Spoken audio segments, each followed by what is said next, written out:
Yes, hello. I am James Rowlands, and today it's the WNR377. It's NXT Takeover 36, and I'm not alone. I have the pleasure to be joined by. How you doing, man? Oh man, I'm honored to be ready to get into this takeover. It was so fun. I want to say this first. It was so fun to do the SummerSlam party with you guys, and just get a chance to talk about wrestling as a whole. But man, doesn't it feel good to get back in the wheelhouse and narrow it down? I think without a doubt, and like we said before we start takeover, time on the live show to look at NXT UK, so we're going to have a look at that. But like I said, the live show, first and foremost, like Monty, thank you, and thank you for Jackson and of course Ultimate One for taking part and making it the biggest podcast in WNR podcast. Over 50,000 listener interactions, simply incredible. We couldn't do it without you guys, but we'd just like to thank everybody that listens to the WNR podcast. Man, I'm so grateful for everyone out there, man. I can't believe it. It felt special, though. I will say that, like, while we were in the midst of it, it felt fun. It felt special. It just felt right. So it's so nice to get to see the reaction and see how much attention it got. It just, oh, man, it was very fun. And I'm thankful to everyone who listened, and I'm just thankful to be a part of it.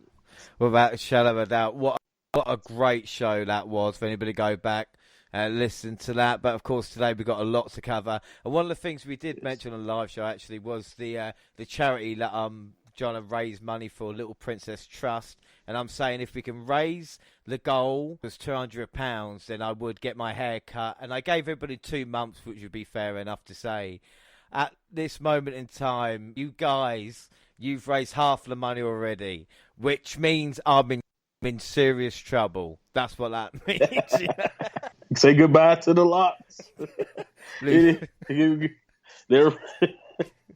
see it's coming. I'm warning you. Well, I have said, and this is something, we'll raise more. And if we raise maybe 50 quid more, then I'll do the beard as well. I'm in for it. Oh, my goodness. Yeah, like I said. You're all in.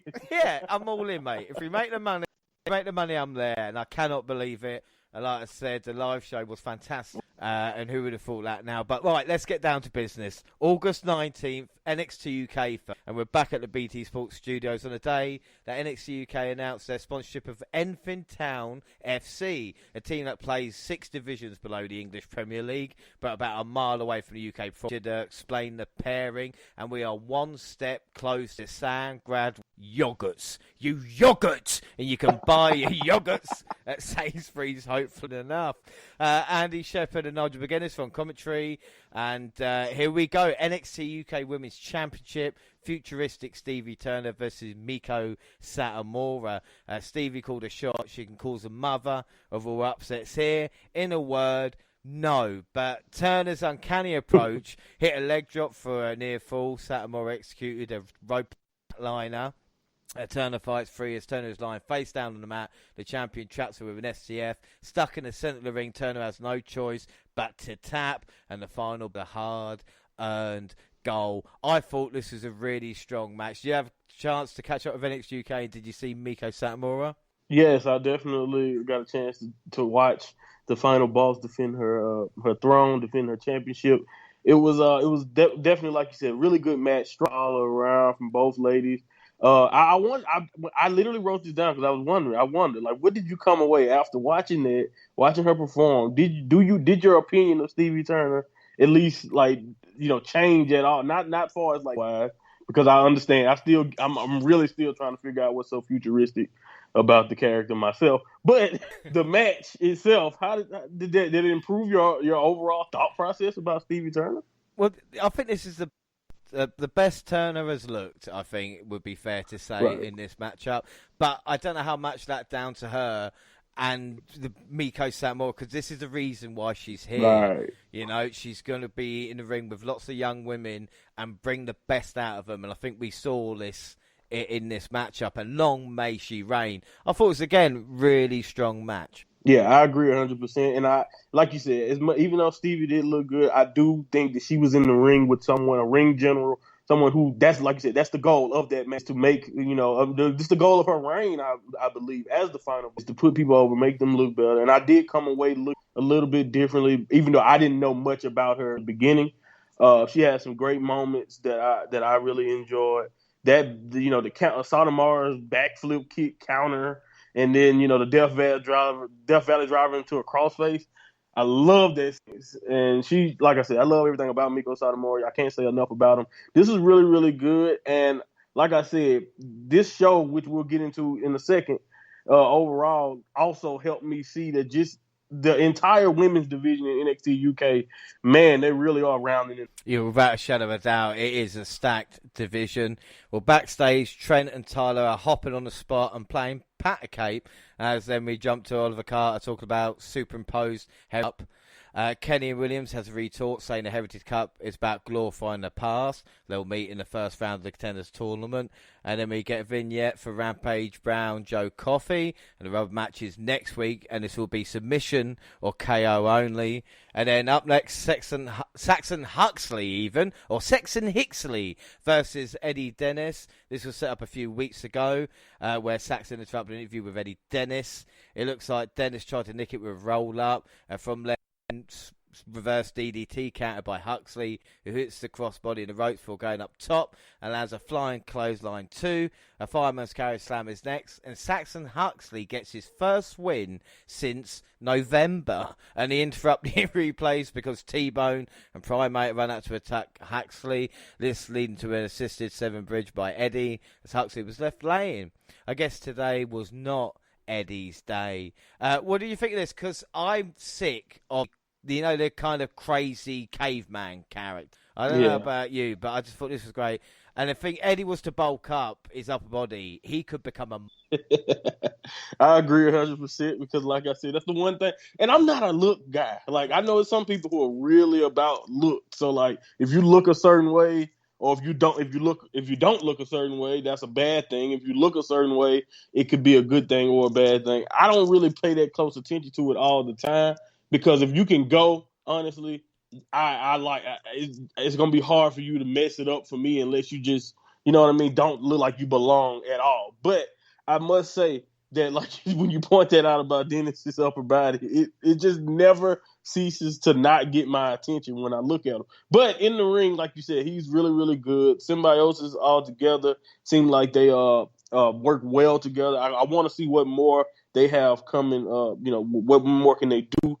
As a group, what is next for them as a unit as we continue on? I don't know if this Huxley versus Dennis thing is going to continue. It seems like maybe when you get attacked like that, maybe that is when you leave the segment the way it was lost. But the match itself, I thought it was nothing that I wouldn't expect. It was quick. It was way quicker than I probably expected, but it wasn't anything too special. But I thought the segment accomplished the goal of establishing maybe a symbiosis and Huxley, but Huxley is a raging lunatic, so I will say that. He gives me very animalistic vibes, like you pointed out earlier. Ironic that he's Primate. Well, Pretty Deadly are doing Hindu squats backstage, as you do. And in a Ginny promo, she's rattled going into a match with Eva Valkyrie, with the added stipulation there's been no and Joseph Connors being locked in a cage at ringside.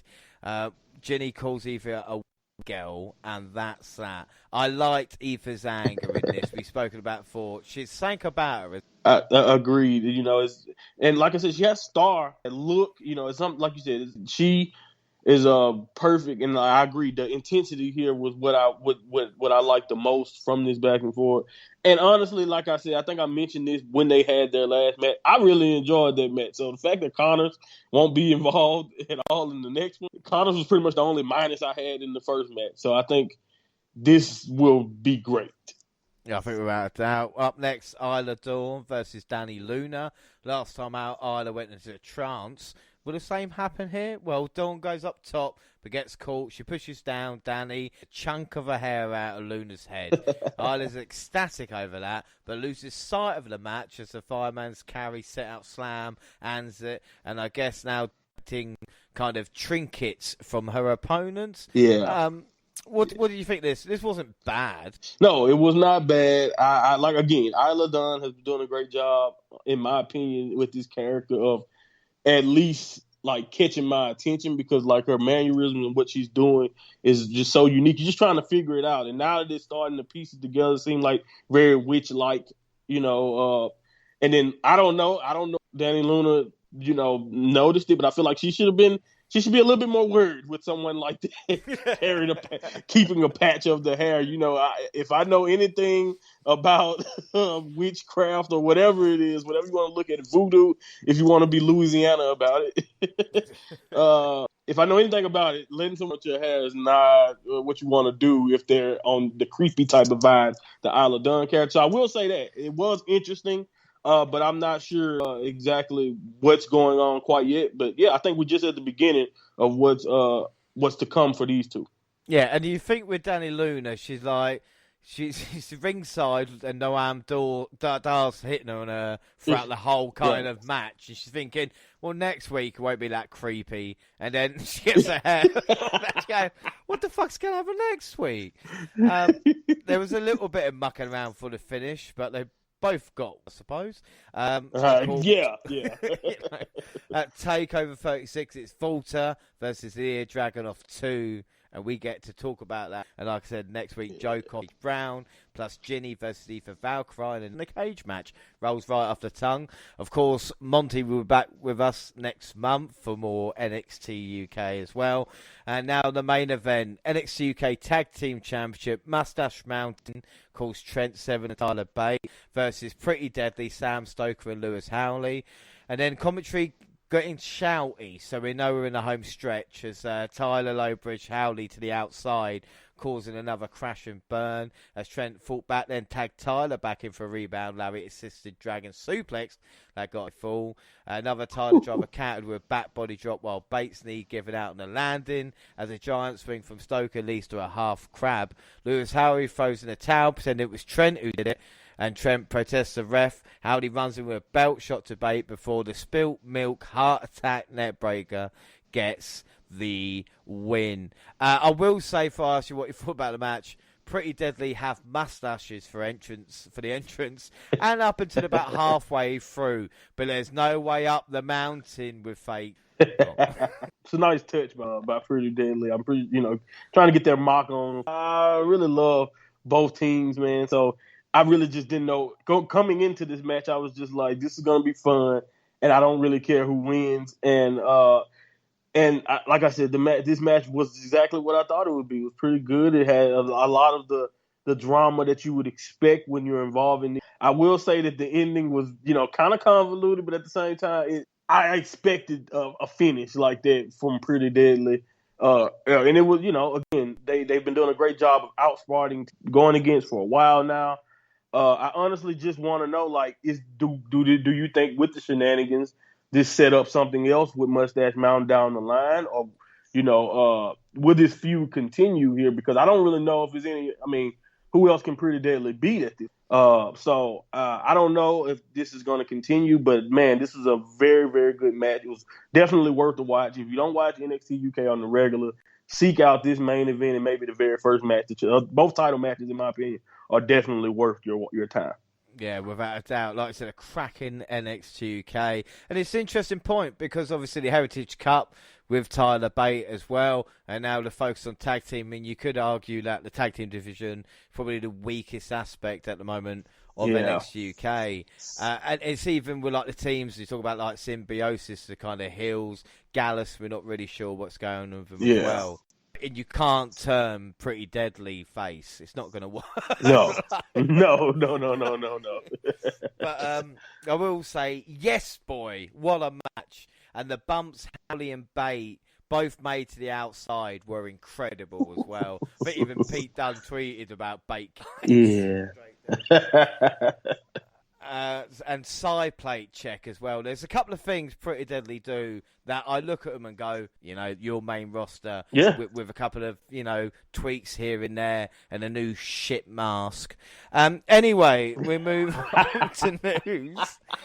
And WWE President Nick Khan says a complete revamp of NXT led by Triple H, who is really one of the architects of the original, one of them, in terms of NXT rebrand. The next couple of weeks going to have a whole new look. It's going to have a whole new feel. He discussed the change of philosophy when it comes to recruiting talent from the brand. He says what we believe, because a lot of the indie wrestlers, if you will, have come through our system. And I know with SmackDown and Raw now, we just don't want to keep doing that. We want to look elsewhere for great young talent. And that's the thing. The problem, dependent, they're not trained right. Oh, yeah. So that's why they have to get elsewhere. I mean, what are your thoughts on this statement?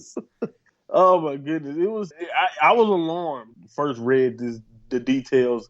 Like, it makes sense, though. It made a lot of what we've been seeing over the last year make sense when it comes to who they've been letting go. Reason why it just makes no sense to us. But it makes a lot of sense. And I think, honestly, I don't know how much, like, especially, I don't know exactly. We don't know. Right now, as of recording this, we have no clue what Adam Cole is going to do, even though it's looking, kind of like what's going on. But I think decisions or situations like the Adam Cole situation, knowing his popularity on the independent scene, and then seeing that he is not, even though I think he's fault, they should have been trying to give him whatever he wanted from the beginning.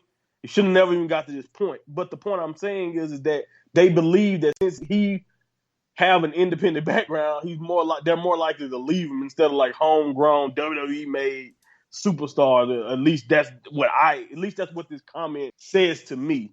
And I just, I understand maybe wanting to create your own, but at the same time, it's been so much talent that you guys that didn't need much work didn't need you to create them or build them up much. And you guys have done everything you can to ruin that. And it's like, it just, oh my goodness, it just breathes out of touch, Nick Khan. Nick Khan sounded so out of touch, especially with what just happened on Friday night and how much momentum that everyone is talking about that AEW. The fact that every other promotion, that all this talent that you just claim that you don't want anymore because, you apparently, I guess you don't like the fact that they come there established or whatever. All of these talent are literally in a system right now, independence, where they are working together pretty much. Or at least it's starting to look like we'll have doors on every other promotion except WWE almost. At least that's what it's starting to feel like. It is. And I just don't understand, why would you say this and make this type of decision right now? Well, what's crazy is, for some reason, after the CM Punk, because if anybody doesn't know, CM Punk debuted in AEW. Yeah, right. I think anybody that doesn't know that. Like, but the thing is, and obviously I don't shout out other podcasts, but I went back and listened to CM Punk with Colt Cabana, and it's really interesting just hearing not his experience, but just about a talent and how frustrating it. How many times we've actually heard that now, and him saying, "Oh, it's Cena, Triple H, Undertaker, Rock level, and then nothing kind of underneath." And it's just so interesting that podcast was 6 years ago, and look how much they dropped the ball with talent. And now they're saying, "Oh, it's actually how we get the talent in as opposed to what we do whilst they're here," because Oscar got over on the main roster to spite them. That wasn't right, exactly. Happen. They cut their legs out. Same with Nakamura. The only one they maybe didn't do it with McIntyre. But then again, if they'd have done that, I would have burnt the place to the ground. So, do you know what I'm saying? And we can't forget, they had already, even though he was a different person at the beginning, they had already failed to see what he had to offer originally. So we can't forget that. He was I remember those days. Even in the very beginning, Drew McIntyre looked like he had the potential to be everything they wanted. And I know he's in a different place and he looks different. He's taking care of himself in a lot of different ways. And, in hindsight, you can look at it. But honestly, they just fixed a mistake they had already made. Another thing, they may pat themselves on the back for guys like AJ Styles. But, just like I know, AJ Styles can make it anywhere in the world doing almost anything because he is AJ Styles. It would have been hard. If they would have messed that up, man, I don't see how you messed that up, if you see what I'm saying. It was a lob. It was an easy one. And like you said, they found ways to ruin others like Shinsuke and even the Bobby Roodes of the world. Just so many people you can think of that was established or, big name talent somewhere else, and they brought him in, and like we said, everything about them was stripped away. Everything you loved about him, everything created, like we mentioned, even Cross, like you mentioned in Impact, and just how he looked. No spoiler alert. When we get to it, I know we're gonna talk about it, but at the end of Takeover, we have people already. We got people chanting Hardy at him just based off the one situation. Just look how long he's been on the main roster. What, 3-4 weeks maybe?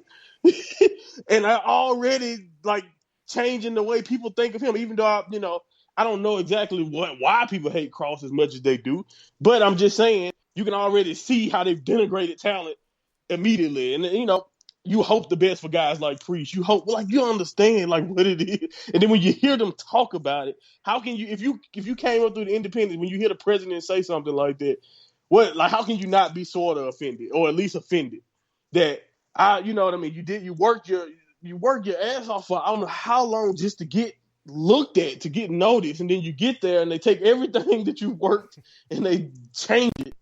And then it's your fault. Or it's like where you chose to come in, how you chose to break yourself into the business is fault. It's their fault for why you didn't work out for them. I don't get it. It's just at the end of the day, they're doing whatever they can to not take responsibility for just how much failed talent they've had come and go just in the last 5 years. Yeah, and I think that is like the point. Like I said, and that's an excellent lead there. All right, so let's go do something that's going to cheer us up a little bit. Maybe the last great takeover event ever. August 22nd, we start with Kickoff and Sam Roberts.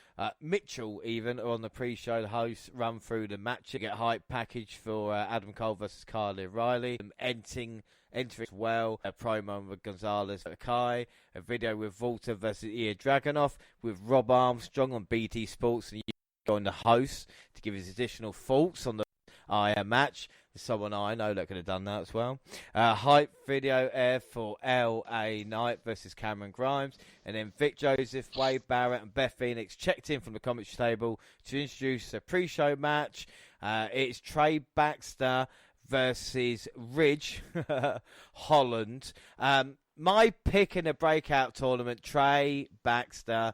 Oh, shit. Well, Baxter tried to knock Ridge off but he was unsuccessful. The former rugby player caught Baxter running and slammed into the mat with a spin-out fireman's carry slam for the win. Afterwards, he called out Timothy Thatcher, promised to do the same to him on Tuesday. We didn't have this match in prediction. Didn't, I think, last something like that. What were your thoughts on Ridge? Ridge looked good. I think this is what he needed, or at least what I believe NXT believe he needs to get him, get the engine going. If you see what I'm saying, when it comes to whatever they have planned for him going forward. So the match, like you said, it was not long whatsoever. It wasn't meant to be. It was just to establish that this is what Ridge Holland is capable of. And him calling out does have me sort of excited. I think they will have a really good match. Part of me, until I remember just how serious his injury was, part of me really wanted to see him fight Thatcher that night. You know what I mean? But either way it goes, I think this is what the goal of that segment was accomplished, and that was just reestablishing this is Ridge Holland. This is what he can do, and going forward, he will be going after the dangerous bastard. But the thing is, though, it's like, why do Takeover hate kickoffs? It's almost like they're made to do it. Because a half hour, nothing happens. And even the matches are never in. It's always, like you said, like Jobber versus Big Man. It's not like, right. The breakout tournament final, which actually... It would have been a nice touch for the pre-show, too. But yeah, I agree. And I think maybe, and I don't know for sure, just guessing. But honestly, with all of the things you hear about going on with internal conflict in NXT and all of that, wouldn't you even be surprised if Vince was telling them, no, we need a pre-show for any special that we're doing on the network, we're doing a pre-show. And Triple H, okay, I'll give you a pre-show. You may not, it may not be what you're used to, but I'll give you a pre-show. Oh, you want a pre-show? Yeah, you want a pre-show, pal? I'll give you a fucking pre-show. So usually I ask what match are we most looking forward to, but I think we went into depth on the live show. So what about excitement level for event? Where are you? Oh my goodness, I'm gonna be honest with you, and you'll see it reflected probably in my star rate. I was very, very pumped for this. As a matter of, this is one of the things. Let's see. Let me count. I think it's 5. Okay, 5 total. Not counting Ridge's massacre. 5 total matches for NXT. So, do you understand? Not only was I so excited, but every time I see cards like this, it just makes me think to like, why don't? Not necessarily why don't, but why do sometimes WWE, like especially for example, SummerSlam is a great example. Throw matches that didn't need to happen, like Drew McIntyre and Jinder overall. I get the story was there, but 2 minutes, you do all of that story, wasting all of my time on Mondays just for a 2-minute match, if you see what I'm saying. There is not a week or any type of match on an NXT TakeOver card, probably ever, where I'd be like, you know what? This is like, this match right here is going to suck, and I know it. Or this match right here, I could care less what happens. They continue to do that, and that's one thing about NXT TakeOver. The legacy of these cards, including this one, I don't know. I can't think of a TakeOver card I wasn't excited to see. And this is a great thing about doing build-up for it as well, because you talk as much as you want. The amount of times I've been cut down by building up like a WWE card, but with TakeOver, you can say it's going to be phenomenal, and it always normally is. Right, bit of negative before we go into the positive. I hate the TakeOver logo. I fucking hate it. It's like someone's created it. It's the 5 doesn't look like a 6, and it's so bad that the set actually had a big 3-6 just to make sure that you knew what was going on. We had the opening promo as well, and it's kind of standard stuff. This felt like they just churned this one out, even like TakeOver 36. This should have felt like a bigger deal. With the card that they had, this should have been monumental. I agree. Across the board in WWE, the production value when we come to sets, like even SummerSlam, I was surprised that like it ended up looking okay because of where they were at, like the stadium, how big it was or whatever. But the set itself was like, okay, this is toned down based on what I'm used to. And the CWC, they've been doing the best they can in the CWC throughout all of these takeovers. But I agree, this set, the branding of it, everything was a little bit. It was just like you said. This didn't feel. As a matter of fact, I don't know if this felt as big as like maybe the Great American Bash a few weeks ago. Like they seemed like they hyped that up, set that up better, or like the Halloween show last that happened where Grimes and Loomis went at it. So like it's really weird when you think about it. Like you said, one of the best, probably one of the strongest cards that you could put together, especially with the way television has been going in the last month or two. And like you said, not the hype didn't really match it if you go off the package or the set. Well, one of the things I'm quite happy about, usually they say with TakeOver the day before, well, they've stolen the show already. So we've had that pay-per-view already. TakeOver has never happened the night after. They match the bar that was set at SummerSlam. We're laughing at it. I've got to review the fucking thing tomorrow. Anyway, first match, $1 Million Championship, LA Knight versus Cameron Grimes. And Grimes threw away his butler attire before the show. Ted Payne had been out, showing off a new attire, the shiny little shawl referenced on the man. I can't believe I popped for shiny. The gear, I agree. I popped for the gear reveal also. It worked perfectly. I love the homage and just like his style, because Grimes just has a hilarious style to me, so I love the gear. I agree. Well, the technical savage came out on fire. He struck hot, even used Ted DiBiase to give him a moment to blast the WWE $1 Million Champion with a drop kick. To tell you something, the assisted drop kick, yes, it hurt LA Knight, but I tell you what, that landed on the stairs looked a bit gnarly as well from Grimes, and he shrugged it off, didn't he? Right, yeah. Probably the adrenaline, because I know, like you said, that's a sharp corner and all of that. Yeah, I'm pretty sure that hurt worse than he let on. Well, that's what I'm saying. Well, Knight answered back again and again for the first time in this rivalry. He looked like the underdog. He had to fight the power and speed of Grimes at every turn. Knight finally gained a serious face first bottom rope. He landed a diving face buster into the gravy. Knight ran into a standard Spanish fly. The WWE $1 Million Champion again responded with a superplex that nearly got free. Grimes locked in the $1 Million Dream, holding on for several minutes before crashing into the steel post. DiBiase used the $1 Million Championship to distract the referee, hitting Knight and choking him out with a $1 Million Dream. This set up Grimes to hit the cave-in to win. Yes, your $1 Million Champion, Cameron Grimes. Wow. What did you think? Man, what? Part of me was like about that. But anyway, they did a really good job with this match. Grimes is so over, man. Like, man, that's really what I took away from not only his entrance, but like the match. That's just how you know the fans, not only us at home, but the people there in the CWC were really invested in the story that these guys were telling. Out of the ring, it's a hell of a match by both guys. The conclusion genuinely put a smile on my face, you know. Ted's payback, he needed those spots for his payback was perfectly placed, you know, and I just want to give everybody involved with the entire angle, you know, from the beginning all the way to this point here, their credit, you know, it was just well done across the board. And the CWC was really into it, and they were right towards the end because this is one of those few times in wrestling, not saying I don't agree with it sometimes I do. But this is one of the few times in wrestling where I actually understood and Grimes did deserve that $1 million title. I gave it 4.5 stars. It was perfect. It was close to perfect, honestly. It was a really good header. I would say that. I just didn't want to be too generous with my 5 stars. I wanted to see because I knew because if I gave that 5, then it would be like I knew stuff was coming later where I was like, if I give this 5, I'm gonna have to give everything 5. You're gonna melt some rate in the NXT UK title match. Exactly. I will make up my own star rating for that belt for that match. Exactly. So I gave this 4.5, but this was really, really top notch stuff. Yeah, I mean, we've loved this feud, and NXT Update, the reasons, obviously, but also because of this feud that we've seen. The match delivered, chemistry in and out. The chemistry between the two is brilliant. Again, the heel and face dynamic worked, and this has been the perfect feud. Because the thing is with a feud, are both men in a better position when it... And yes. Exactly, and that's how you know. You know, arguably, Grimes is the number 1 face in NXT. That you could argue that. Yeah. Like, you know. Yeah.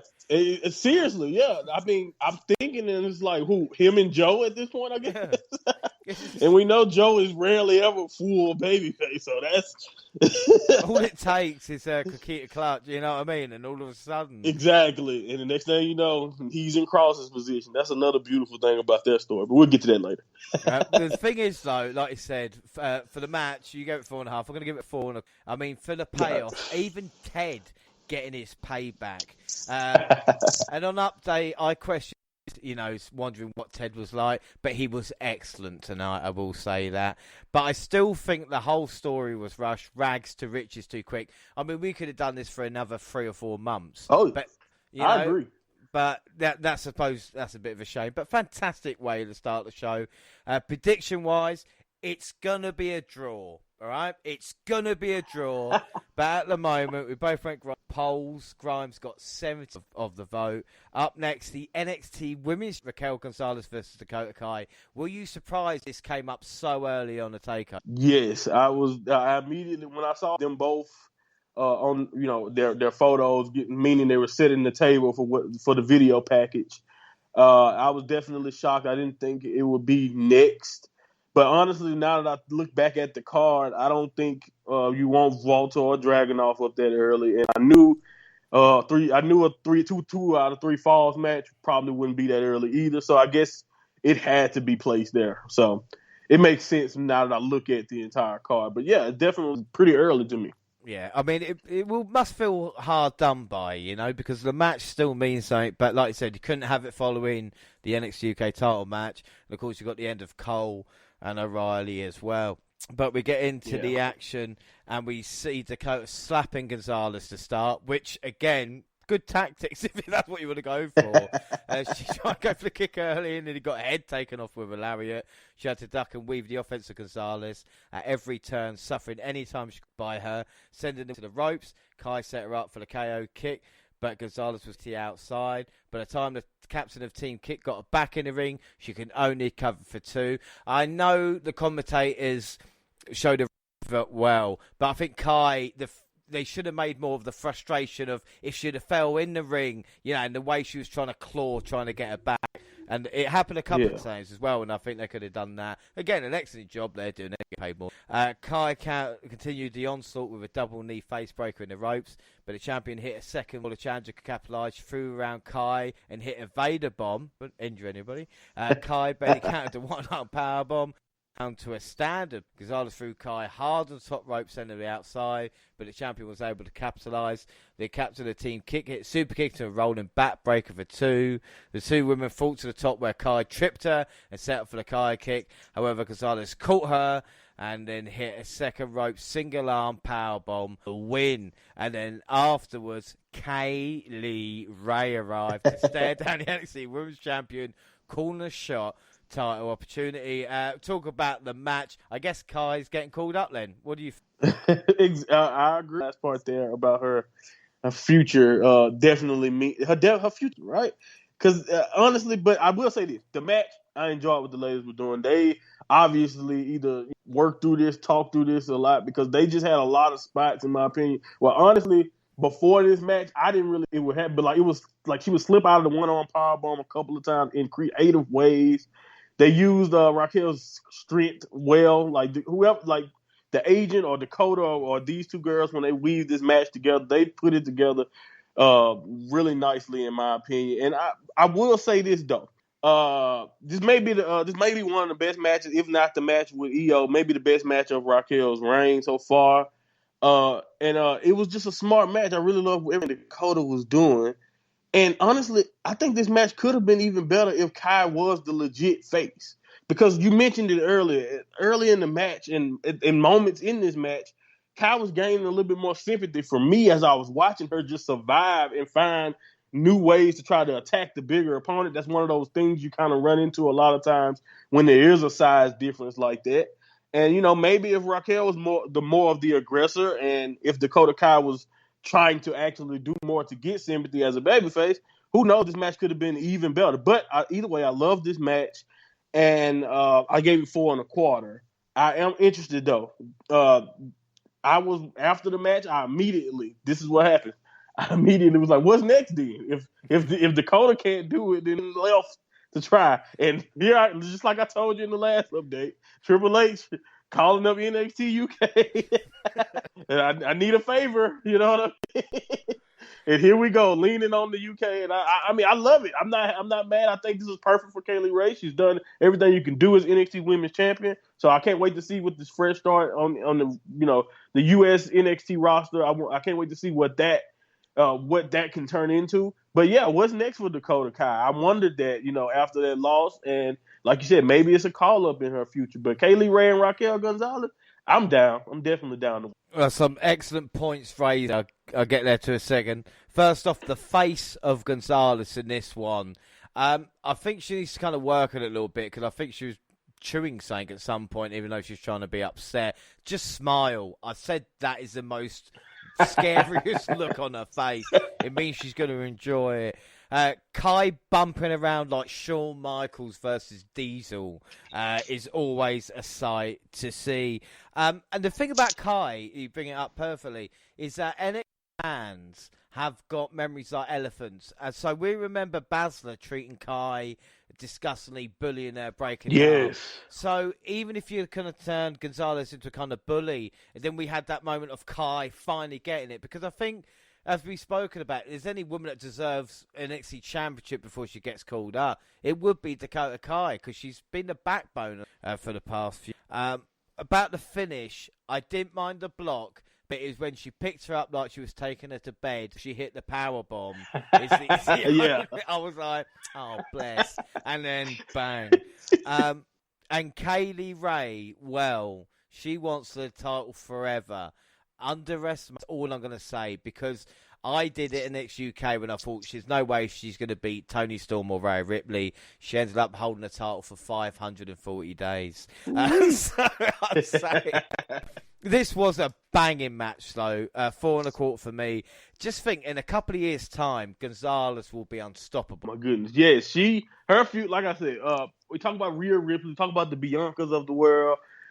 She's right up there with the future, just being the sky's the limit. The sky's the limit, especially when you think about, how long now that she's been doing this. And honestly, I don't know. It's always a possibility that the main roster can ruin her. But people like, even with Rhea Ripley's booking since she's been on the main roster fully, I don't think they have done enough to where Rhea Ripley is not believable. Like, you still hear the reactions from the crowd. You still see what she can do in the ring. They haven't messed that up yet. So I'm hopeful that, and even Bianca, even with everything everyone has to say about what happened with Bianca Saturday, I don't think they ruined that. I think until Saturday, they were doing really, really good. So I think Raquel is of that same ilk, if you see what I'm saying. I think the future is just bright. Without a doubt. Predictions, it's going to be a draw. I'm just letting everybody know that.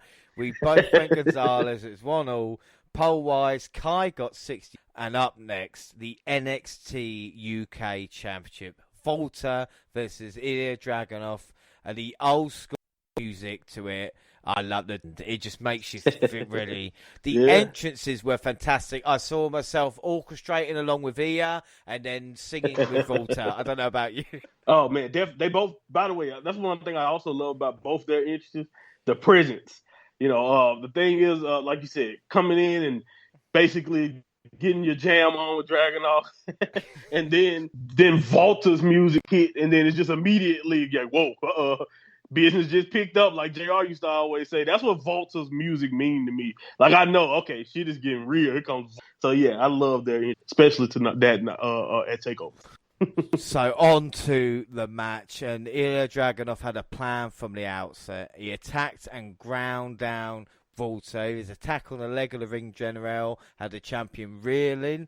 But the problem with chopping is that he will do it back. And it sounded like a fucking gunshot. And he battered the challenger with chops and boots. The two traded strikes, and Dragunov clearly took the worst of it. However, as he became common of his work, the challenger only seemed to grow more dangerous with the more pain inflicted on him. I told you about this. Dragunov chopped and elbowed Volta with the hope that he could get him down to the mat. The slaps to the face and neck were just crazy. Then we nearly got a decapitation on the clothesline as well from Volta to the ear. Yeah. Both of them actually, like when he jumped, it looked snug, and then the next clothesline, I was like, oh my goodness, is he okay? Honestly, but Volta did not falter. Answering back with a pair of lariats that almost sealed the win.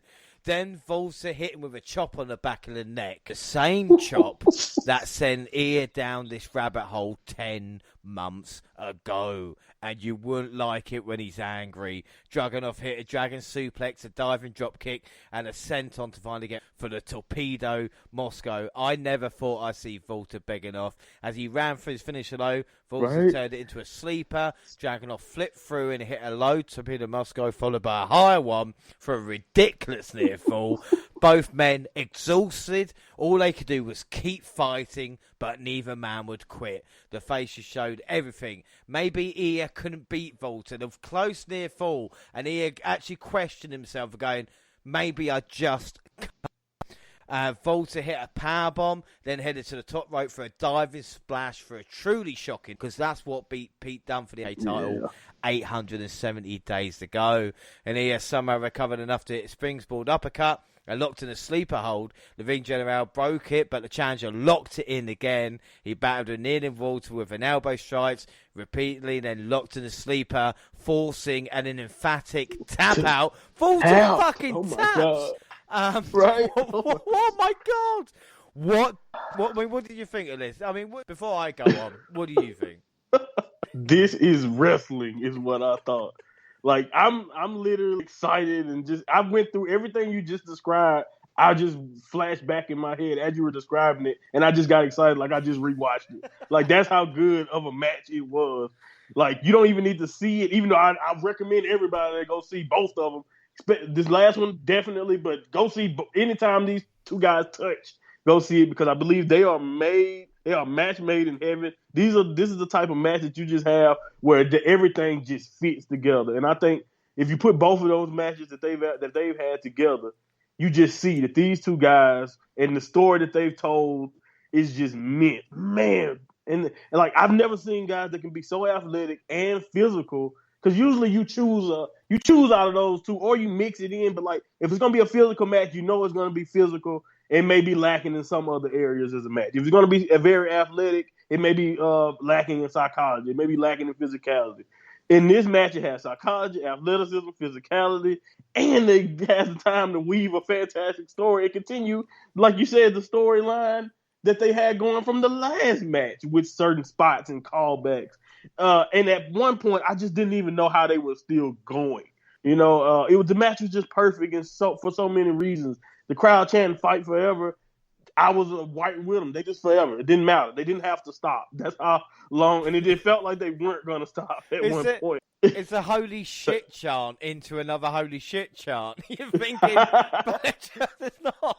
Right. Oh my goodness. And like for the story of Dragunov to go from being not mentally tough enough to hang with him to just being so relentless that he drives Walter to looking the weakest. Like, come on, he tapped out Walter. Like, that is like, come on, he gave up. The person who literally beat him beat him out and just took everything away from Dragunov. He was able to come back and make him tap out. This is just one of the greatest displays I've just ever seen in my life. This is just and this is the second time I've been honored to have watched them go to war. Dragunov, I tweeted that his picture should be next to the word relentless. He is the definition of that in this match. 5 stars. I could watch it any day, anytime. Let me know in the future if it could be a tag team match and they could just touch for 5 minutes and I want to watch it. That's how good these two guys are together. And this is perfect, man. Perfect. The definition of a perfect match.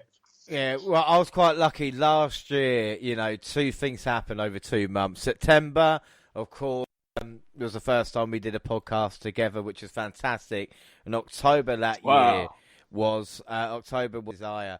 And that both of them moments kind of reignited my love for wrestling, and it's just incredible, like I said, to get the payoff. I mean, what a moment. I mean, first off, I feel like I'm CM Punk. I saw a lot of that this past weekend. I feel like Punk. True. I'm going to give out ice cream bars at the end of next last live show. Right. But I'm going to speak to Aya first, even though, because I know he listens. You did it, kid. You beat the big bad. The ghost is laid to rest, and the show has been stolen. Like I said, the crowd went banana. And weird enough, you said it straight away. I put, I love wrestling. This is wrestling, and it truly is. It's my favourite story in wrestling come to fruition. I mean, only Paige has had that much kind of long in term. Omega. Yeah. But Volta could face Joe at the next takeover, and I'll take that. You know what I mean? It's unbelievable. Just don't job them out and Raw. I mean, the state of their bodies as well. And it was all, there wasn't ladders and tables and chairs and, and 630s and, you know what I mean? All these kind of moves. Right. It was just, how did he end it? Sleeper. You what? Exactly. Well, it's a great match. Yeah, and he hit a power bomb and a few chops and a super. Chops, right. It's basic stuff, and you're going incredible. And like I said, 870 days, Volta. Is it the greatest reign of the modern era? I mean, for me, personally, I've got to say maybe, Oscar, CM Punk, and Dunn would probably be my top 3. But Volta would be top 5, definitely, probably with Kaylee Ray. But what a champion Volta was, and what a champion Ia will be. I agree, Ia is set up perfect. I think, I don't know, honestly, going forward, as I put on my NXT UK thinking cap right now, I don't really know, if you think about it, think about how unbeatable Volta has been for so long, and then you get the guy who beat him, who's also, not the most emotionally stable, I would say. How about that? And do you think anyone wants to deal with either of those guys? Especially Dragunov now? Think about, like I said, this is what happens. If you're going to book a champion like that, long and dominant, the person who does it is going to be a made man, not only by the feet, But like, if it happens and the way it happens, I don't know if you can set up a person even any better than this. And you pointed out those reigns, and I think only Asuka, just because of just because she was undefeated, only Asuka's reign, in my opinion, has made someone look as unbeatable as Vault. As much as I love CM Punk's run and all of that, I don't know if I ever thought there was not a chance that Vince could take the belt off of him. You see what I'm saying? Yeah. If I can think of I don't know. Like, this was that dominant to where I was like, you know what? He could have that forever if he wanted it. Like, no one can ever he can just beat everyone, and just that'll be his, the story of his career is like just the guy who never lost the WWE UK title. Like, that's how dominant it looked. Every match was like great, and just like, oh my goodness, look at that. And like, they tried different body types, different types of wrestlers have tried to beat Walter. That run is gonna be remembered, and maybe it doesn't even get the credit it deserves right now. Maybe it takes a little time, and people will look back and be like, you know what, that could have been some of the most dominant stuff I've ever seen.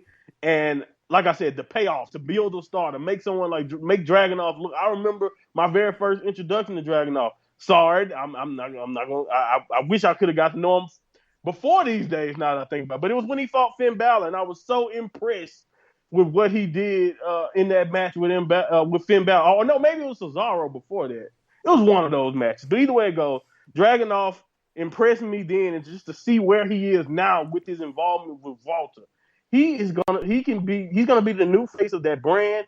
And like I said, the sky's the limit with a guy like Dragunov, with not only his work rate, but with the story that you can tell. He always will have that switch he can go to that can either turn him heel, it can keep him babyface, him to fight that switch mentally. You know what I mean? I think you can weave great stories with Dragunov going forward. Without a doubt, you can line up, Shah Samuels, Joe Coffey, Rampage Brown, Jim Dan. You can have him, take on the Zarpa with it. Or, right. You go, right, in 3 months, we've got our next UK takeover, main event, Volta, Dragunov 3. Any situation, take my money. Like I said, yeah, by the way, he owes Pete Dunne. Pete Dunne did get a win over him. Man, that'd be nice to see that too. If a triple threat match happens with those 3 men, my head would explode. Like, right? you just one day it'd be like, oh, and then it would just be me gone because I've just got so excited. Oh my goodness!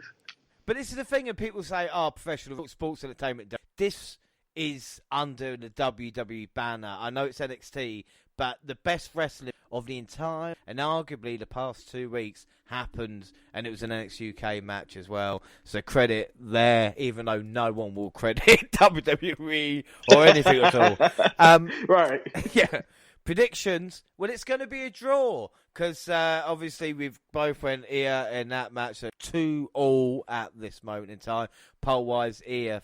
And then we heard from the new $1 million champion Cameron Grimes and Ted DiBiase as $1 million man put over the new champ. Handed out some What's the Cash, as Grimes said the party and promised the 2 of them were going to the moon. And then Winnie Regal caught up with Samoa Joe before his NXT title match tonight.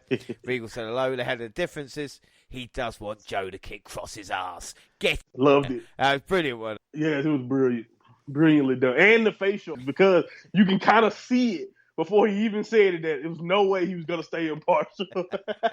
Excellent stuff. Right, up next, the undisputed finale. Kyle O'Reilly versus Adam Cole. Well, at the bell, Adam Cole and O'Reilly ran right. Cole immediately went to the steel steps, hoping to cripple. Luckily, Kyle O'Reilly escaped with his rival back in the centre of the ring. Cole hit a super kick, went by Sunrise, but O'Reilly got one up on him by rolling through and stacking them up for the surprise 3.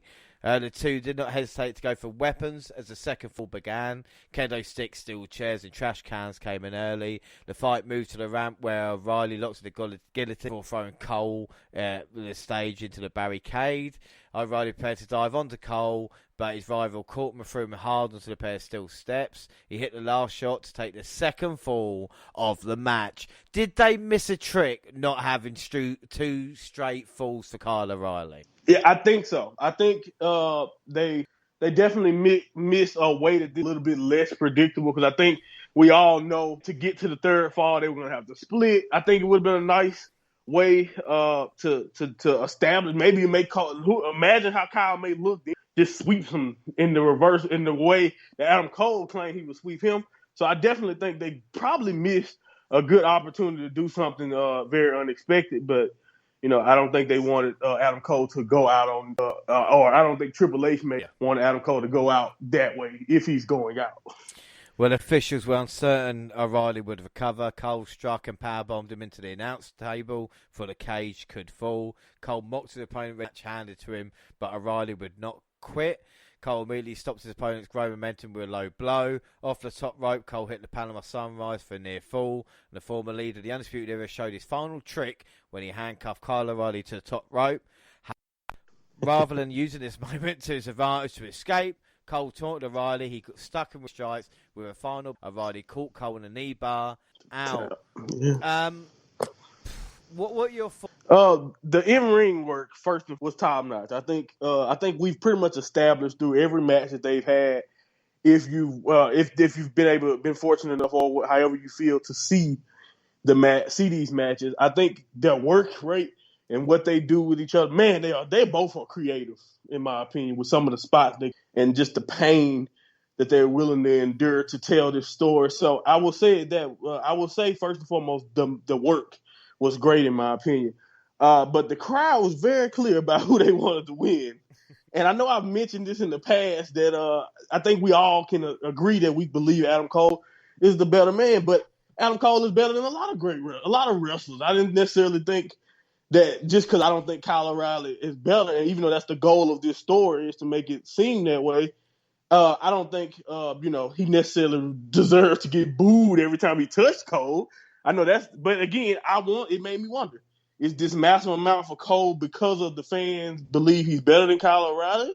Or is it because of just the rumors surrounding his future? And not saying that they're sucking up to him, but you love Adam Cole. You don't want him to leave. This may be his last one. So if you think this is his send-off into the future, maybe you want to just show love for Adam Cole. I was wondering about that. But anyway, the storytelling in each fall also was a good touch, in my opinion. Kyle selected the first fall. He out-wrestled Cole. Cole selected the street fight. He used his creativity to brutalize. By the way, that chair bump thrown onto the top of chairs, every time that happens, I just like, why? You didn't even have to do that. You didn't have to. Like when the chairs, and again, maybe I'm coming to the chairs defense a lot on this show now that I think about it. But it's not so much about the chairs as much as that bump just looks like a bad bump to take. I just wouldn't agree to take that. Anyway, the third fall was the last act of the story when both men was looking for the finish. And I actually thought the finish, with the leg lock, I didn't mind it. I thought it was cool. He just leg locked somebody with one arm. I thought that was pretty, that was pretty nice. It was a nice touch. Again, creativity. So again, I enjoyed the match. I gave it like 4.5 stars. I must say though that the BS chance after Kyle O'Reilly won, just again kind of rubbed me the wrong way because again, I think he's not as good as Adam Cole. But after he worked his ass off like that, it's just hard for me to call BS on the match. Just in my opinion. Maybe I'm wrong. Maybe you'll give me a different point of view. But I thought the match was impressive in ways. It was 4.5 stars, maybe even 5 if I wasn't so annoyed with, the fans maybe. But yeah, I enjoyed the actual work that they gave in this match. I thought it was a good 2 out of 3 falls match. Yeah, but the thing is with the fans, it's either like, please don't go, or you sold out, or they can never make the fucking money. And like right. I said, it depends what talent it is. There's no way O'Reilly's on that, because what's going to happen now? It's going to be him. What you're going to keep booing it. Said the thing missing with O'Reilly maybe a bit of personality, and the thing is, we asked this question about Grimes and Knight earlier. Has this feud, improved both guys? Is O'Reilly in a better position now than when he first started it? You could argue maybe not, and maybe even he's hurt himself a little bit, because it wasn't like a definitive victory because of the handcuffs. It's like, I caught him, but it wasn't like it was that you'd expect, especially with Cole's last match. Riley, decisive victory, and be like, look, this is kind of what's happened. Most of this, I think, not unneeded, but just the time spent. You knew it was 25, 30 minutes. So you just kind of wait. I'm still giving it a 4, But the thing is, sometimes they work themselves too much. And we've seen it with Ciampa and Gargano sometimes. And again, it's that Triple H of like, this has to go 30 minutes. You know, like it's just not going to work. But again, really, really good stuff to two excellent wrestlers. That shouldn't be forgotten about. Exactly. And that's the only thing I would say. If what was going on, behind the scenes, or if that was clouding anyone's judgment, I think you should, just focus on the wrestling, because the wrestling was really, really good, even in this match. But I do understand that going long. But and this is probably the difference in our ratings, because as soon as I hear 2 out of 3 falls, I immediately think to one of the lengthiest matches ever, and that's Triple H and Shawn doing 2 out of 3 falls. And it was good, and of course they had great moments in that. But again, like you pointed out, Triple H is the 30-minute match. That was his MO. His every reign, he was going to have a 25-plus minute match.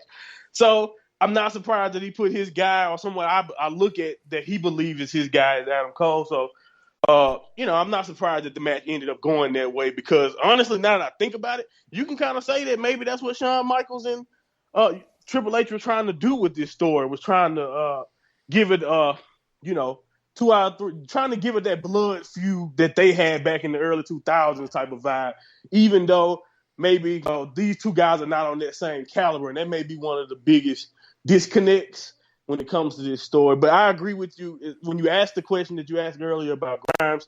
I'm not convinced either that Kyle O'Reilly actually went up in status like I believe he should have. You beat Adam Cole, whether it's 2 out of 3 times or whether you just beat him, you should feel elevated. And it's for some reason, even with all of the work they did, I don't think Kyle O'Reilly is elevated over an Adam Cole. But I think he will be what we have to live with if Adam Cole leaves. And I don't think that's necessarily a bad thing, because he's okay as a wrestler. But I agree. I don't know what's next for him. Maybe they'll push him to a heel turn, and we'll get to see exactly what he has personality-wise. But either way it goes, like I said, the match was solid. But, yeah, I can see how the things that bothered you, I can see how they bothered you. The problem is, as well, is like this is the undisputed finale of a group that you've already released one member, and Roger Strong's probably checking this fucking 2 weeks now anyway. The thing about it is that you go, this match, so much here. We've seen it before with that. We didn't see Gonzalez and Kai, which again was two friends who turned on each other very similar. And also, the match O'Reilly and Cole had wasn't on the level of Via versus Volta, where you're going, that happened 10 months ago. And so I think that, for me, the level of excitement, we talked about this on an update and the live show. It was the one that I was released. But it didn't, I wasn't watching it, it's left in it. It went by. The action was fine. It's just like I said, when you add everything around it, then there's a problem. I'm still going to get like part of me wish they left it at the first one. The first one was really, really good. And part of me wished that the feud ended. And it would have worked probably better as well. Predictions, it's going to be a draw. Just letting everybody know. It's 3-3 at the moment. Both of us went O'Reilly. Polls, O'Reilly, 55%. And then we heard from a battered and bloodied Ilya Dragunov, as he said, their ring general has fallen and long live the Tsar. I mean, the state of his chest. I mean, like you said. On that chest, yeah. Oh my goodness. That's immediately what caught my attention. I was like, oh my goodness. That was war. That's how you know that match was. He looked like a survivor. Along with the winner, he was also a survivor. But the thing is, as well, is that when I was a kid and someone really pissed me off and go like, wrestling is fake, I'd be like, especially if I had a tablet, I'd be like, look at this fucking picture. Look at him. Like, is it fake? It's not fake. Like, you don't know what we're talking about. Like, see, that's one of the drawbacks of being a young wrestler, because like I agree, I can be right there, but see, I'm different. I'd be like, no, lift your shirt up and let me chop you 10 times. Now I'm the weird kid who asks another kid to lift his shirt up. This is the thing, it's crazy. But up next, Legado del Fantasma sent a message to Swerve Scott saying Hit Row will find out what he laughs longer. And now the main event, NXT Championship, Karrion Kross versus Joe. No Scarlett. Do you think that's hurt Karrion Kross Raw not having it? I definitely believe it hurts on Raw. You know, NXT it works also, but I think we all know that his time on NXT is closing. But definitely for some of the casuals and all of that, like we mentioned, it's a bigger audience who watch Raw. Even for Vince, I think with Scarlett, it helps Cross his presentation so much. I remember those initial entrances when he came into NXT and just how it felt. And he felt like a big deal. You know, Adam Cole referenced how much the company makes him look like a big deal. Well, that you took a lot of the things that make him look like a big deal away when he goes on the main roster. The beautiful woman, the smoke and mirrors are not even the same as it is. Even even Sunday, I believe the smoke was even more. It was there. It's more visible than it usually is on the main roster on Raw. So I think for people who want great first impressions, I would take his first impression in those first few appearances in NXT over what I've been seeing as his first impressions and for my first impressions of this character on Monday Night Raw. Because if you really compare those two, they are two completely different guys, even though they got the same name. If you look at the way they were at the beginning of NXT and compare it to how he's presented in the beginning of his time on Raw.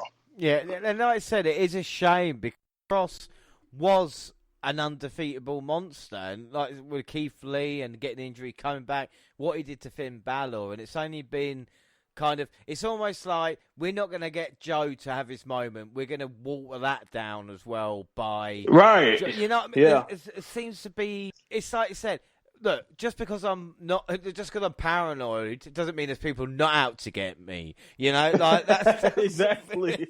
That's a great point. It's a thing, and you think about it. But anyway, on to the main event, and for the first time, Karrion Kross found himself outmatched in a technical. Samoa Joe's opponent were impressive holds, while the NXT champ continued to survive for the dominance he had over other opponents. Even an early running elbow not enough. Kross had to use his speed to duck the challenger, then focus on his strike and offense. He planted him with elbows and boot strikes, and Joe answered back with an atomic drop into a big boot and a running senton. The Samoan submission machine locked in a coquina clutch, but the champion turned it into the cross jacket. Joe almost passed out, but fought through, taking another elbow smash to the back of the head.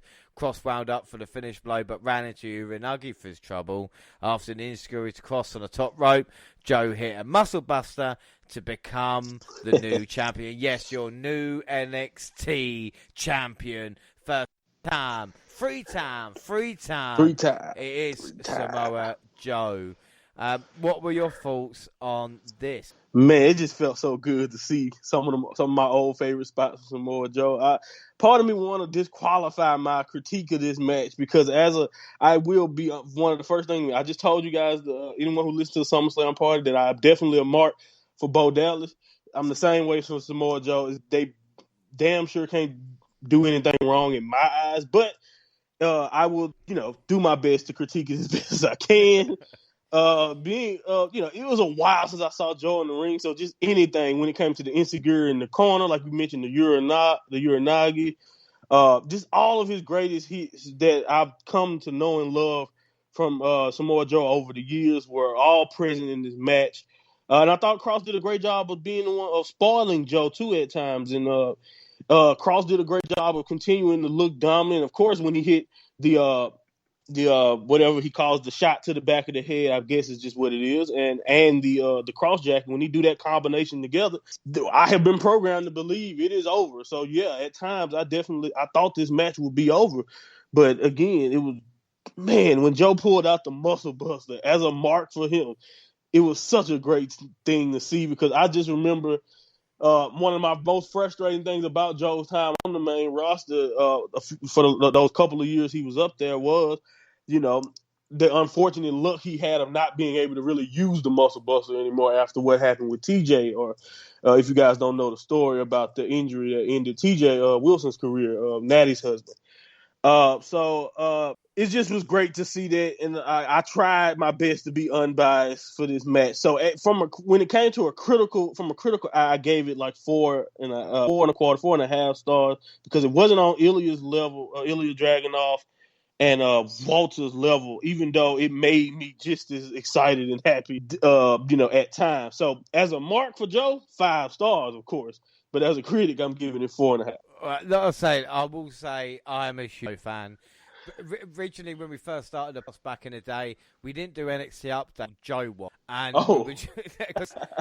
Jared used to be Joe used to be his favourite TNA. He came to us like, right, listen, we started, we kept with it. So, like I said, it is fantastic to see him back, but he looked fucking knackered. I mean, oh yes. I mean, he looked like me having to get up early for work after going to bed late. The down on all fours look of going, fuck me, I've got to get up, but I don't know if I've got it in me.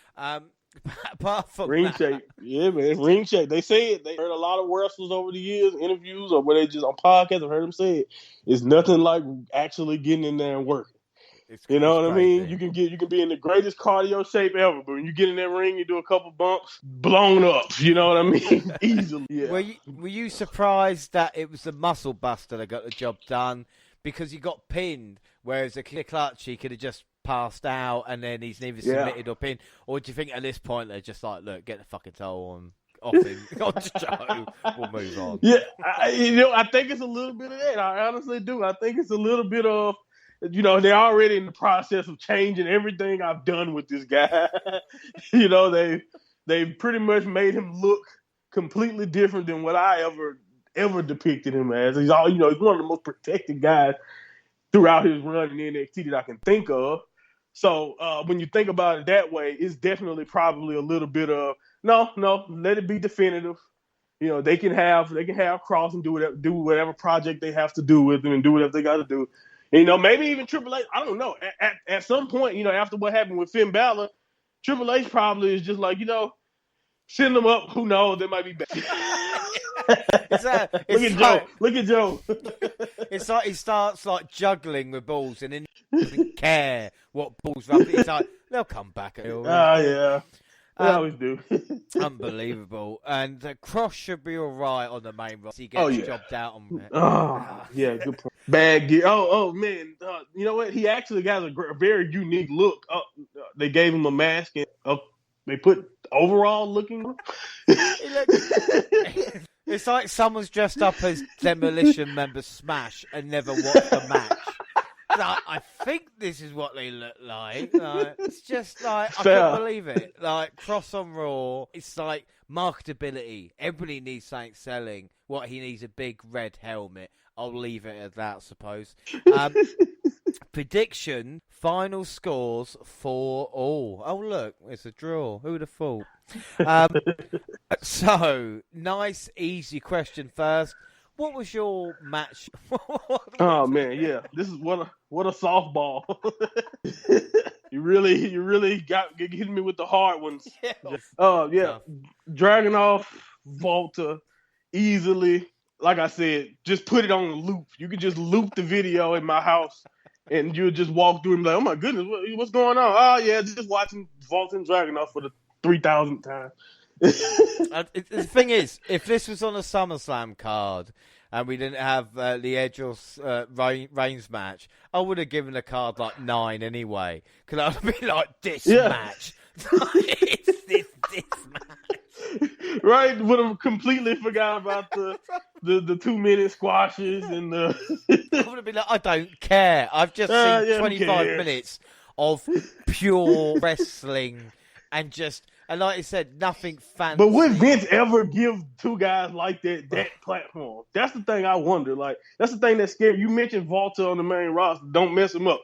My worst fear is that I don't know if they even know they look at a guy like Volta and probably have no clue what they want to do. They'd be like, oh, he'll be.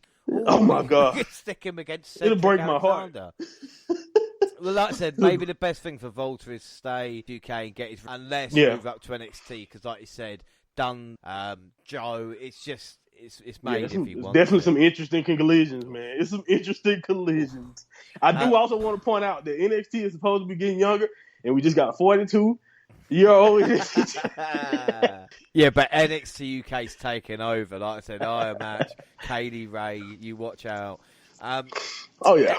MVP of the night. My MVP, Dragunov. Again, it could have been both. But it was, like I said, the personal story. I was with him. I was emotionally invested. As much as the Cameron Grimes, you know, I love him as well. This was just like, if he'd have lost, I don't know. I don't want to think about it. Who was your MVP? Yeah, you know, it's definitely Dragunov, number one. First person to come to mind. Definitely left the biggest impression, in my opinion, on like you can't watch that match and not tell me that, who cares? Nothing changed. I watched that match and I felt nothing. Something is wrong with you. You need to go to a hospital. I will not. If I heard someone say that, I wouldn't talk to them ever again. Exactly. If you can sit and watch that match completely and tell me you felt or didn't like or didn't understand anything about it, me and you should not even be having conversations with each other. That's how great this match was. Part of me want to give Joe props because I know how it is to be cardio ridden, because I hate cardio. When I used to play American football, I hated cardio, and I brought that all the way into my adult years. So I want to give Joe some props for that, for just continuing to go. But Dragunov easily by far MVP. So finally, the rating out of. Like I said, hey, I was, even the match that I wasn't excited about, I considered giving 5 stars. So I think I would give it 9.5, 9.25, around there. It's really close to me. Like, honestly, this was some really good stuff. I enjoyed a lot. So it's got to be in the 9-ish range, early, closer, maybe 10 if I wanted to, but nah. 9-ish range. If I gave it a 10, we all know. The thing is, I'm trying to work out in my head what would make it a 10, and I'd think, like, if it was held, in Brooklyn or something like that, you know what I mean? With 15, Action 20, Arena, yes. That would have been incredible. If the women's title had changed hands, that maybe to give it a moment more. And, I would have maybe switched up, like, Cole O'Reilly. I know Wally there, but I would have probably had it on, like, an NXT or special, and then stuck, like, Hit Row versus Legado del Fantasma's fantastic. Could have been a perfect. Imagine that opening the show as well. So there's a lot of possibilities. And Io Shirai, fucking not even mentioned, That's fair. I just thought about that. Women's Tag Champions and no cigars. You could have the wedding of Indian Dex. Anyway, I'm going to say, for me, this takeover delivered massively. Give it a 9. Probably my favourite show in a long, especially Matt. I mean, that match, the thing, you worry about burnout. Hey, James, how can you do 377 episodes, 6 years, and not get bored of it? And I sit down and I'm that little child again watching wrestling for the very first time and seeing two guys. Reason why it's called a canvas, painted perfect. It's a 9 out of 10, and what a fucking takeover. Take a bow. Yeah. And what a weekend in general. Like, I was very shocked. This is before Becky Lynch accomplished what she accomplished. But at the time, I tweeted, at the time when she popped up, this is what this weekend is all about. Like, this weekend is going to be remembered, not only because of what CM Punk, but if you just go, you can talk about what happened Friday, and then you can go right to what happened Saturday. Even if you weren't necessarily happy about everything that happened, you can't tell me. I'm going to be honest with you. I was one of the main ones tired of the Brock Lesnar era. I was actually happy to see Brock. I couldn't believe it. I don't know if it was because of I haven't seen fans. I don't know if I just whatever it was, but I agree. I'm just like you. It turned into a little kid again, jumping out of my seat. Like, oh man, I know that music. By the way, he got a banger of a theme song. I don't care. Like, it don't matter what's going on with Brock Lesnar. Heel, babyface. I'm gonna be jamming to that Jim Johnston classic. He killed that. But anyway, besides that, back to Takeover. Right, back to Takeover. This, like I said, for this to be the strongest card of the weekend from start to finish, if you see what I'm saying, with genuine great moments, genuine surprises. You can't tell me you came to this weekend. I don't care if you thought Ilya. I don't know if anyone thought he was going to tap him out. I don't know if anyone thought it was going to play out the way it did, to the point to where they're going on 25, close to 30 minutes, and I'm perfectly fine with them going another 30. Like, you know what? If the third one does happen, give me an Iron Man, something like that. An hour, Bret Hart style, even, if you can. Like, that's how good that was. So I don't know. I can just bloviate and just brag on that show all day. That's how good it was. But if you just think about what this past weekend will signify for wrestling fans and just wrestling in general in history, right along with coming back, I'm going to always remember what Dragunov and Walter did. And I will always remember NXT Takeover 36. The same, that just, what a great week. Well, do you know what? And I'm just going to elaborate on it's excellent. The fact is, 2014 when CM Punk walked out, and I was devastated because I was a massive Punk fan. Someone said to me, do you know, a weekend that he debuted in 7 years' time, you're going to be more interested, and you're going to remember the match between the Russian guy and the Austrian, rather than I would have told me to fuck right off. And I think that is a beauty of wrestling, where it's like today and Monday, I've been thinking about that match as opposed to Punk coming back on Friday, which, again, is amazing. It just shows you the power of good professional. Oh, man, did I miss it? Like, just say that again. Good professional, man. Like, that's just, it's not, and I'm not going to be one of those guys, because, honestly, taking shots at WWE at this point is just too easy, but it wasn't no zombies coming at the end of my match. It wasn't me trying to figure out what's going on with this guy and that guy. Like you said, straight, like a simple story, simple, great professional wrestling. And man, what is it? That's a sight to see. It's a sight to, and like you said, I want to point out, we talked about this one before. We've never had a takeover come after the show. NXT blew the main roster's performance out of the water easily. It was certain moments that happened, like Edge and Seth Rollins. That's another thing from that I probably won't forget. Great stuff from those guys. But if we talking about comparison, you can't tell me you just didn't get an entirely different from NXT than what you got from the SummerSlam, or what you got from what you get on your average. Like, NXT's just still, even now, even in the state that Vince McMahon, or even in the state that the company has put it in, still putting out some of the best wrestling in the world. And I'm just honored that I get a chance to review it and watch it. Without doubt, and like I said, it's great having you on, and just the excitement as well, because like we said, we watch all the build-up, we talk about it, and then when it finally pays off, oh man, is it worth it. We are the cat.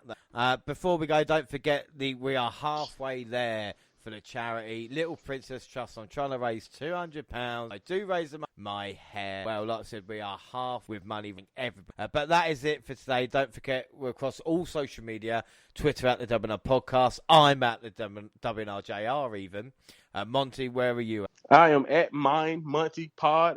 Click the link in my bio. I got a link tree setting you up for the many different ways you can listen to the Mind and Monty podcast, and subscribe to my future channels and websites that I will be using more when I find the time. I appreciate you guys for listening. This is always fun. And, man, I can't wait to do it again. Yeah, without a doubt. And don't forget, Monty will be back in September for NXTUK and NXT Update. But the WNR also on Facebook and Instagram, across all the Google platforms, at gmail.com. And, of course, YouTube, where the podcast got at the same time YouTube is do SoundCloud on your phone, and also Spotify and iTunes, where you can download, subscribe, rate, and review there. So that is it. The next episode of WNR is SummerSlam. And after the little chat we've had today, I cannot wait to review the show. And like I said, the next time with Monty will be September, NXT UK. But that is it right now. I have been James Rowlands, and I was joined by the brilliant Monty. Thanks, and bye. Adios.